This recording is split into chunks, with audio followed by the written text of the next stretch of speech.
Bullshit. The No BS Marketing Show is brought to you by Larimer's Men's and Women's Designer Clothing. Free shipping, free returns. Shop men's and women's designer clothing, shoes, accessories, jewelry, and more online at larimers.com or in-store downtown Pittsburgh. It's the No BS Marketing Show. I'm your host, Dave Mastovich. Part 2 with Aradhna Oliphant is coming up. But first, let's hit the bullseye. When I do the No BS marketing workshops across the country, I notice a couple of things that happen again and again. As we roll through the interactive exercises of the workshop, the participants pick up the segmentation part. They kind of get it. We explain that dividing a market into distinct groups of buyers who have distinct needs, characteristics, or behaviors, and who might require separate products or marketing mixes. They actually remember the term marketing mix, regardless of what their major was in college. The light bulbs go off inside participants' heads. They're able to begin to drill down their target audiences more than they had been. We talk through that and work through it. Then, when we move into positioning by segment, that's when the problems start. Positioning is the act of designing the company's offering and image to occupy a distinct place in the mind of the target market. I like to give the example of when I was with UPMC and we were building a health insurance plan. We had this health system that we were building, and we started to build a health insurance plan. And at that time, Blue Cross Blue Shield had 68% of the commercial market share. And it was so bad that we did one focus group, and a participant actually said, I get my Blue Cross and Blue Shield from Health America. Now that's when you know somebody has a brand, a franchise in the mind of the consumer. So we were trying to battle that at UPMC, and we wanted to come up with a way to convince people to first use UPMC health system, and second, to begin to buy their health insurance from us. So it's a complex issue because at first we came out and said, choose your healthcare as if your life depended on it. I remember that. The great Jeffrey Romoff, one of the greatest strategists in the world, just amazing. And he, more than any CEO that I've worked with, drove the messaging. He just knew what he wanted to say. And choose your healthcare as if your life depended on it played off of fear. It was getting people to understand that this is a serious decision. You need to come to UPMC. So that is the broad-based slogan messaging point. But when you want to position by segment, when we had a sales team of about 30 people, and we had a client services team of another 30, they did two things. The sales team went out and talked to the Aradhnas, the CEOs, the CFOs, the VPs of HR of all the companies in the region. If they got them to buy or to put us in the mix with Highmark, our client services team of 30 or so went out to do employee meetings to convince employees to try UPMC. So these are different ways you have to position by segment. So when it came to talking to those CEOs, CFOs, and VPs of HR, we wanted our sales team, if they were, I used to say, if you're awoke at 3:30 in the morning and someone shakes you, if I come to your house and shake you, I want you to jump up and look at me and go, back to back to back single-digit rate increases. Back to back to back single-digit rate increases. That's positioning by segment because the CFO goes, fantastic, let's talk some more. Okay? But once we get in that meeting, positioning by segment was this. You're in a room with 30 people who are skeptical. They've bought their Blue Cross and Blue Shield from Highmark. And we want to say to them, nothing comes between you and your doctor. So we had the big billboard coming out of the Liberty Tunnel, and it showed a guy with a rope climbing up a 10-story building. Nothing comes between you and your doctor. But we went a step further. We did an ad that I actually got hauled into court for. One of the ads that I What did you do? For. Well, we took and bought what was called a double truck at the time, a double truck, 2 full-page ads side by side in the Pittsburgh. This is going to date me. I think it was the Pittsburgh Press. I actually do. But it probably might have been the early years of the Post-Gazette. And on the one side, we went and had our sales team go out and get us the utilization review for what you had to do when you went to the doctor at Highmark. And it was paragraph after paragraph after paragraph after paragraph, took up the whole page. And that was on the left. And it said, what you do when you go to Highmark. When you have Highmark, what you do to go see the doctor. And it had paragraph after paragraph after paragraph. What you do when you have UPMC. Go see your doctor. That's positioning by segment. Because we told that person in that room, whoa, if I buy them, I have to go through all that. If I buy them, I have to go through only that. I go see my doctor, that billboard. Nothing comes between you and your doctor. Different segments. One was the CFO, who we wanted to say back-to-back single-digit rate increases. The other was that mom who was making the decision of where to take her kid and which insurance plan to be a part of. Now, the other side of the story is we got sued and held into court, and there was an injunction made to stop us from running that ad. But while they were calling us in and everything, we ran it like 4 more times. So it's a longer story beyond this show. But that's segmentation, positioning by segment. And when we get into the workshops and we talk about positioning by segment, there's a struggle because it is a concept that you have to give examples like that so that people understand. So at Leadership Pittsburgh, you have segmented who you want to reach. You have your early stage leaders that you were telling me about that can be in one group. You have your senior level leaders that can be in the other group. But within that, you have segments you've sliced and diced. And maybe there's a nonprofit, not-for-profit. Then maybe there's companies of 50 to 100 million. Each of those segments needs to have their own positioning. Mm-hmm. And so that's how I would help Leadership Pittsburgh. Mm-hmm. If you asked me for help, but you've never asked me for help ever, even in the pre-talk. That would be a great service donation to Leadership Pittsburgh as an alum of Leadership Pittsburgh, or at least a discounted rate. Well, we can do that. And you could get a tax write-off. There you go. See, we're always out to try to help you. Our guest today is Aradhna Oliphant, President and CEO of Leadership Pittsburgh, a premier resource for community leadership, identification, connection, and development in southwestern Pennsylvania. Prior to joining Leadership Pittsburgh, she served as the program officer of the Forbes Funds, a supporting organization of the Pittsburgh Foundation. She's held a number of other leadership positions. She got us through those on episode 1. She talked about coming to America and saying, I want to go to Newark, New Jersey.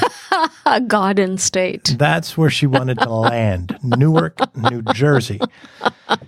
So after doing that, she was living in, is it Bucks County or Bucks County? And and some Philadelphia Eagles fans told her not to move to Pittsburgh. Actually, her friends probably didn't even like the Eagles, but they didn't like Pittsburgh, right? And you were coming to Pittsburgh. And these were long-standing, multiple generations of Americans, like regular white folks of Bucks County. And they thought that Pittsburgh was a steel town, dirty, and not real exciting, right? Uh-huh. And you came here and you found that to be actually somewhat true. It was exciting. Okay. And it was not as dirty as they thought. But the rivers were still a little bit dirty. But you came here at a time that I think was, you're saying this is probably about 2000? Yes. Okay. So that's about the time. This is when I saw the shift. And I don't know if it's just because I saw it later. This might not have been when it happened. No. I brought the shift. I was just going to say, what I thought the shift occurred was I was sitting at home one day in 2000. And I said, there's someone in Newark right now who's coming to Pittsburgh. And it's going to change things. It was a vision and your vision. My job was to bring it to reality. I kept saying it's Aradhna Danda, Aradhna Danda, Aradhna Danda. So, but I think the shift started happening around 2002, 3, and 4 was when I really started noticing. Like, you couldn't pull me out of the city. We put our office here in 2004. And when I first did that, people were like, really? Do you really need to be in the city? And why are you doing the city? And I'm like, first of all, I love the city. Second of all, yes, I need to be in the city. We're a marketing firm. But third, just in 2002 and 3, I was working for Duquesne University and I saw all kinds of stuff happening, including Duquesne doing some cool stuff, the arena, the stadiums, and the downtown was just starting to really grow. And you talked in the first episode about Market Square. I was always so disappointed that Market Square was dangerous. Yes. You could get hit by a car walking through Market Square. I'm like, it's a square. It's supposed to be for you to walk through. And all of that stuff started happening 3, 4, 5, 2006, maybe around that area. Does that sound about right to you? You're right. You're absolutely right. So you were able to take, and Leadership Pittsburgh played a big role in this. So you took the position with Leadership Pittsburgh, and you said the first year was really challenging. Beth Flanagan, who was Beth Wainwright was the exec director when I was there, did a great job, brought a lot of energy to it. She knew it had to change as she was retiring. So did the board. You kept 4 board members on.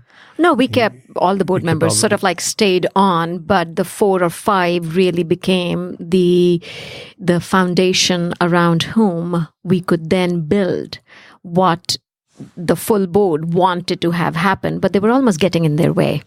in their own way. So we're celebrating our 13th anniversary Thursday with an event you were invited to that I'm now expecting you to attend. It's Thursday right outside here. So, if you don't have anything going on, stop over. But I was going back and I showed everybody the logos that were put in front of me, and I had to choose one of these 7 logos. And when you look at it now, you're like, how was there any choice? And I remember this. I was so stressed trying to pick which one, and the one that we chose just stands out. Do you remember your first 100 days, say, or your first 6 months? What were the 2 or 3 big initiatives you thought you had to do to get some traction way back then? And if you don't recall exactly, I understand I'm putting you on the spot, but I'm only saying it because now that I'm celebrating this anniversary, I can remember the first 6 months of Mass Solutions and what was going on and how I had 3 clients before I even left to come full time, and had them for 2 whole years. So I knew the model was going to work, but then I had a couple of key things I had to do to land sort of an anchor client. And I never wanted a client to be more than 40% of our business, which made me a little bit different because most small businesses start with 1 anchor client. But that was my vision, and I lived to that. And at one point we had a client that got up to 47% of the business, and it's just, you got to watch. But do you recall back to that first year, some of the major things that stuck out to you that, boy, I have to make this happen quickly? Several. There were, if there had been only 1 or 2, would have been, the first year wouldn't have been quite as hard. It was like almost everything needed to be addressed in some way or another, right? The composition of the board, the composition of the staff team. So those are just internal stuff. The image of the organization outside was a huge challenge, and we had to recognize it.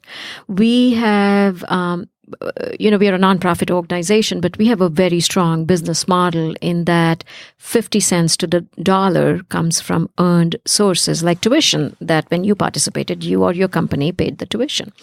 So we have to run like a business. It's not like just a, grant somehow comes through. So 50% is earned revenue for us from tuitions, and the other 50 had to be raised. So the other 50, which had to be raised from a combination of sources such as alumni giving, foundation grants, and corporate sponsorships, each and every one of them had to be really looked at. And that was 50% of our revenue.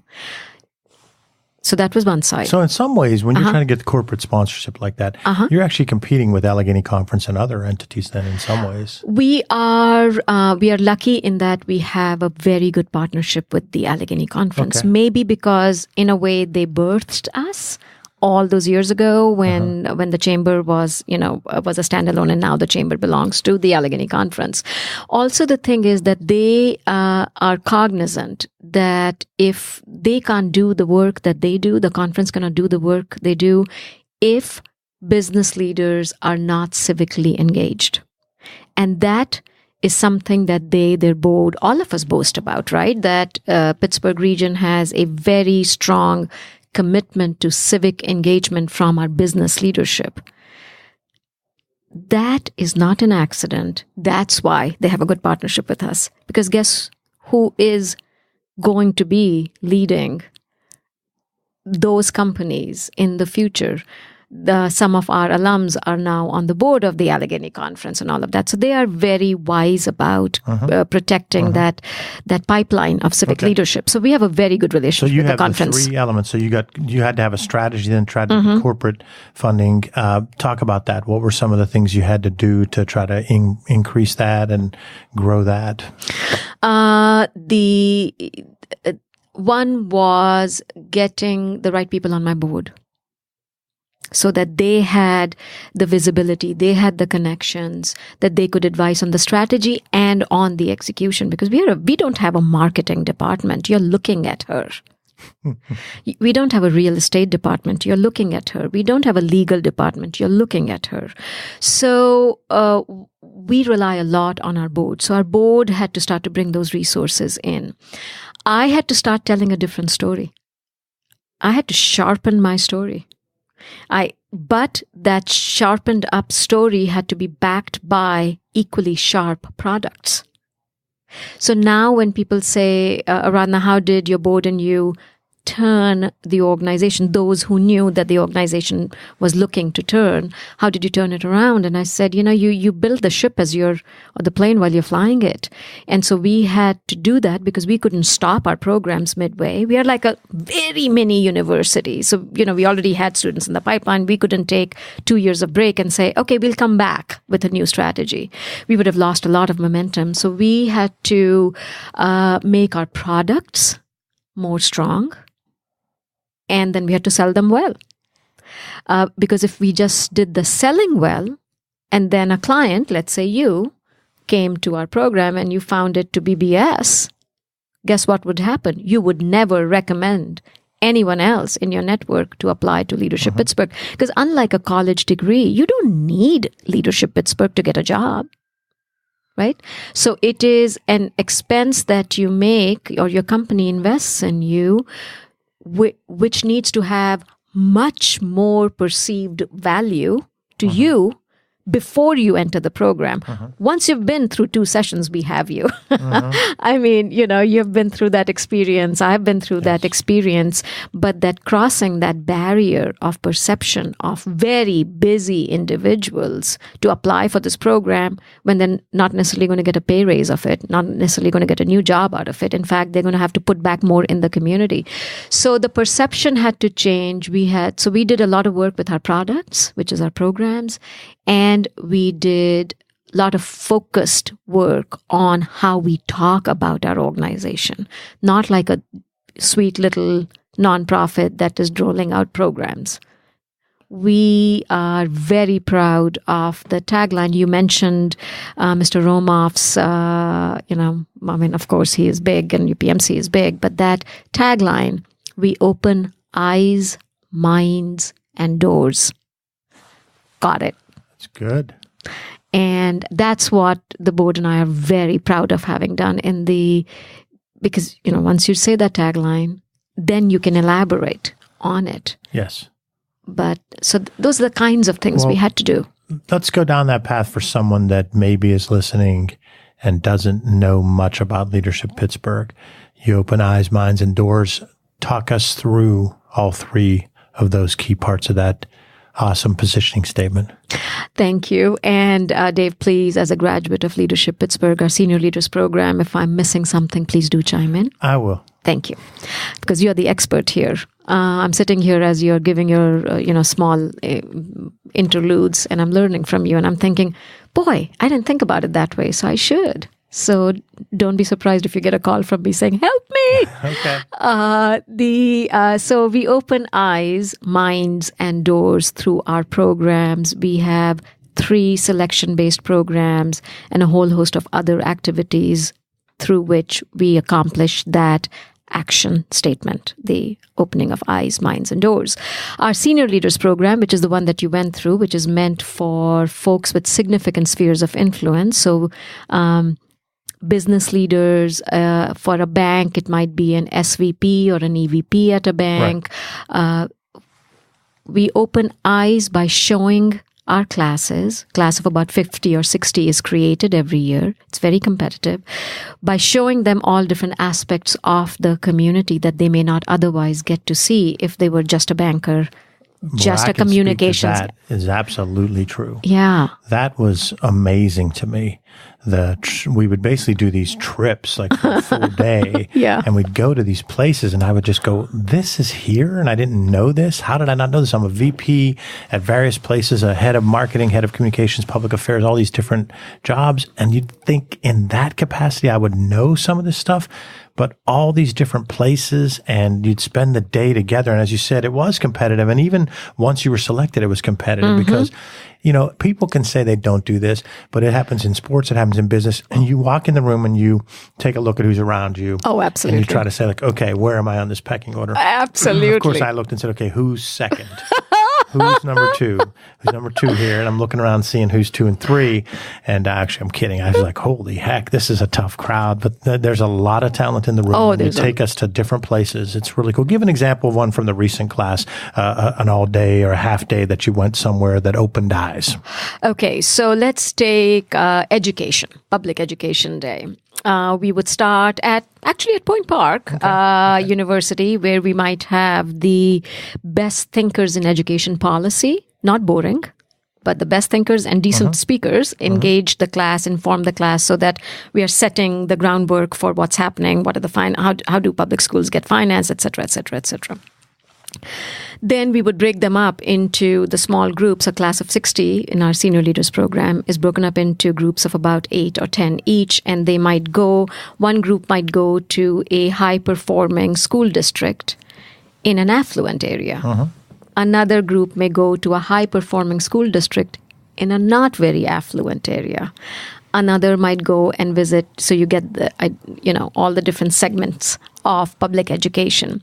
And when they go and visit, it's not like they're just touring the building. They are talking with people who are making those things come to life, education come to life in a given session. We plan our sessions fresh, new every year, because it's the community. The community keeps changing, right? So I love this, though, because it wasn't exactly the same because it's long ago, but we went to 2 schools. And I remember I went to an affluent one. It was Peters Township. And the second one, I can't remember which one it was. It wasn't Woodland Hills.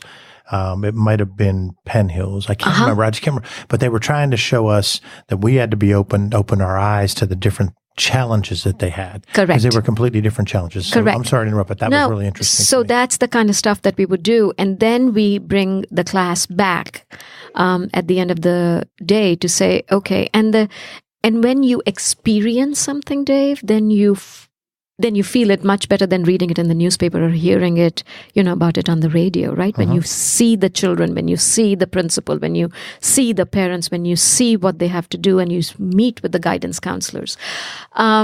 So mostly our people come back. I mean, they're type A personalities to begin with. They come back charged up, like, we should do something.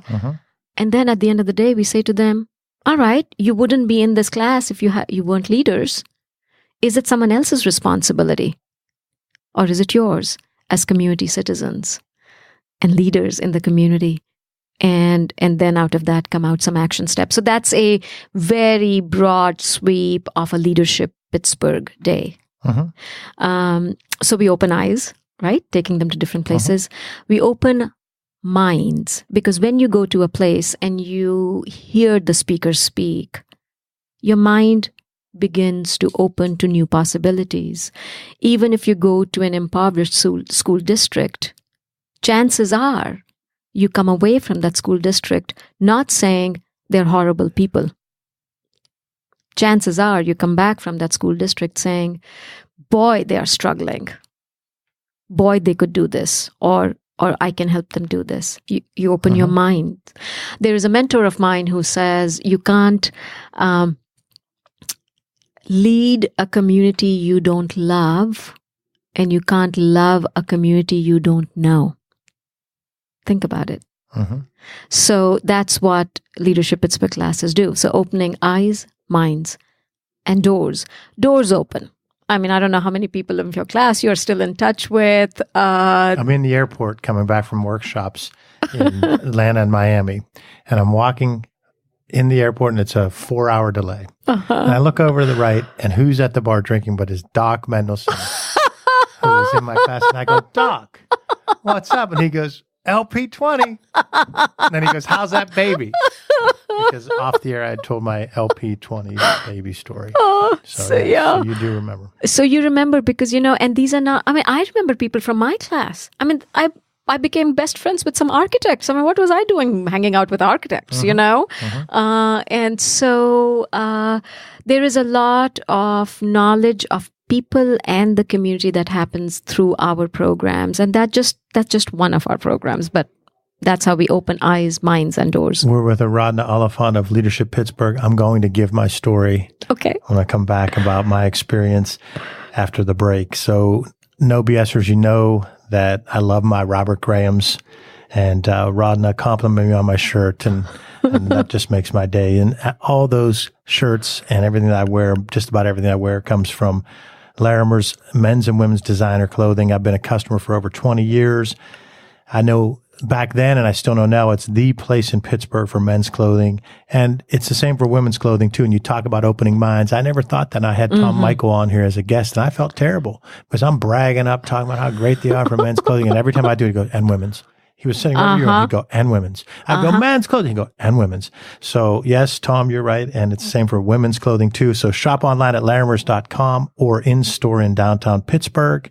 Larimers, big time host of the No BS Marketing Show. Excellent. So Aradhna, you and I were joking and laughing beforehand. I have to give this quick story. It won't be quick. It'll be about 2 minutes, but it's worth it. He's worth it. So I come to Leadership Pittsburgh for the opening session of Leadership Pittsburgh. And I'm excited to be in it. And Duquesne University, where I was the head of communications, PR, public affairs, marketing, all that jazz, had put me in the class. I was honored to be in it. And they said it's very serious at the first day that you have to make it and you can't leave and you can't be late and so forth. And so I'm like, okay, I got to do this. I got to do this. So I come in and there are no texting back then. So I get a cell phone call and I step out and it's Darlene, my wife. And she says, hey, my water broke.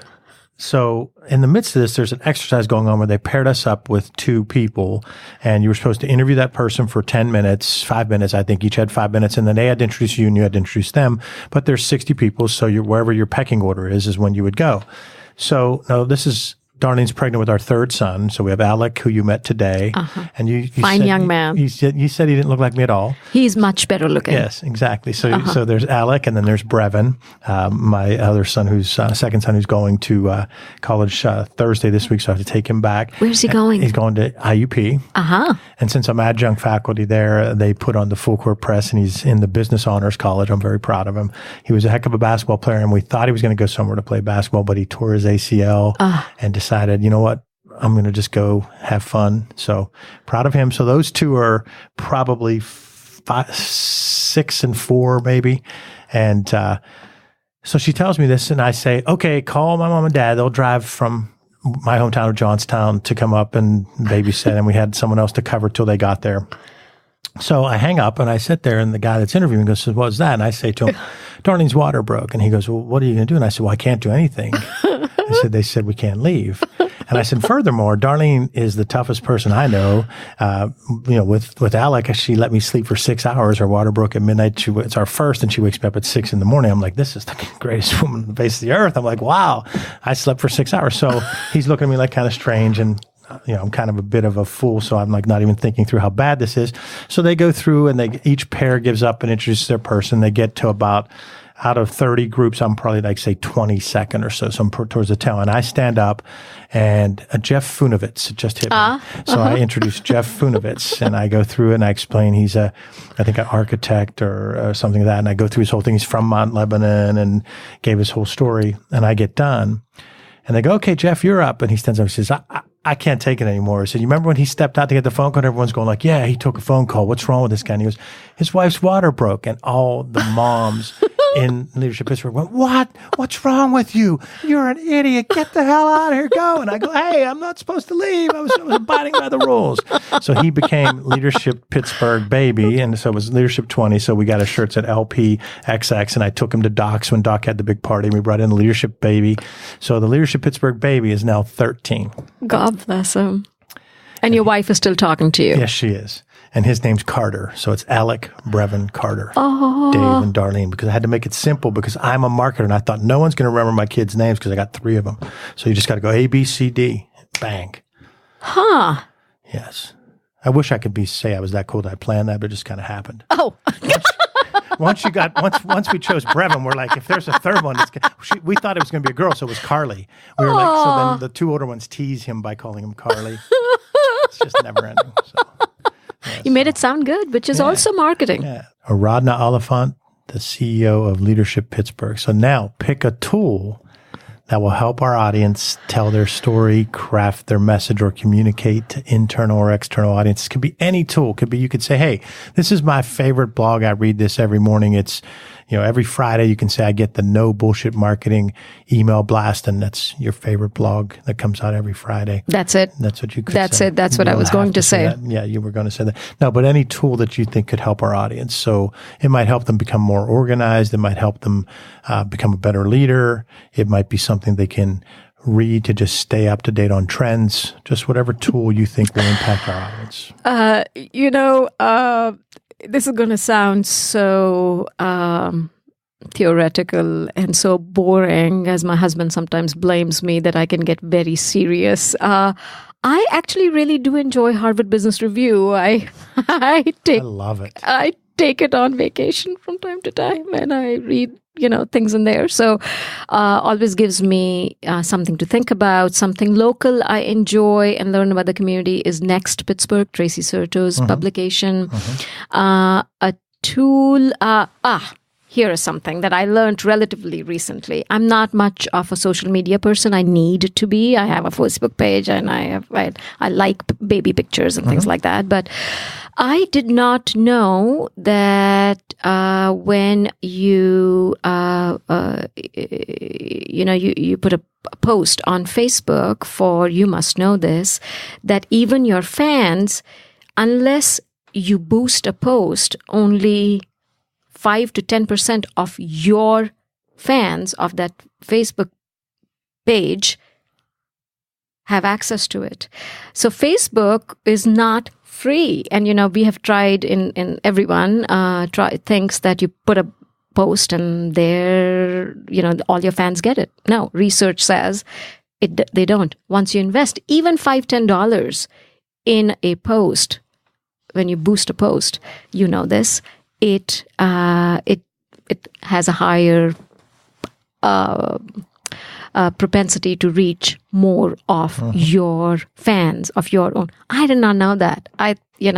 Because of course Facebook is trying to monetize its mechanics. So now when we have something important that we want some action from, such as application for Leadership Pittsburgh, which are due first Friday in May, and LDI, which are due first Friday in June, and our veterans program, we will be boosting those posts. We didn't used to.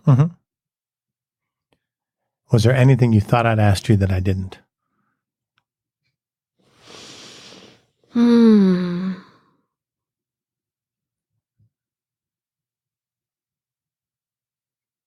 Why do I love my job?